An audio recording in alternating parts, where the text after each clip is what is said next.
ইরানের এক ব্যক্তি নিজের স্ত্রীকে নিয়ে গাধার পিঠে উঠে শ্বশুরবাড়ি যাত্রা শুরু করে। কিছু দূর যাওয়ার পর কিছু লোক তাদেরকে দেখে এবং বলে, দেখো তারা কতটা নির্দয়, একটা গাধার পিঠে দুজন চেপে বসেছে। তাই লোকটি যেটা করে, সে নিজে নেমে আসে এবং স্ত্রীকে গাধার পিঠে বসিয়ে যাত্রা শুরু করে। কিছু দূর যাওয়ার পরে কিছু লোক তাদেরকে আবার দেখে এবং বলে, দেখো লোকটা কত বোকা, নিজের স্ত্রীকেই গাধার পিঠে বসিয়ে রেখেছে এবং নিজে হেঁটে হেঁটে যাত্রা করছে। তাই সেই লোকটি যেটা করে, স্ত্রীকে হাঁটতে বলে এবং সে নিজেই গাধার পিঠে উঠে বসে। এবং কিছু দূর যাওয়ার পরে আবার কিছু লোক তাদের দেখে এবং বলতে থাকে, দেখো লোকটা কত নির্দয়, নিজের স্ত্রীকে হাঁটিয়ে নিয়ে যাচ্ছে এবং সে নিজেই গাধার পিঠে আরাম করে যাচ্ছে।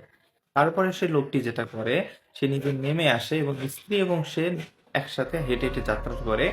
তো কিছু দূর পরে যাওয়ার পরে আবার কিছু লোক তাদেরকে দেখে বলে, দেখো তারা কতটা বোকা, অধম, যে গাধাটাকে হাঁটিয়ে হাঁটিয়ে নিয়ে যাচ্ছে কিন্তু তার পিঠে তার চড়ে বসছে না।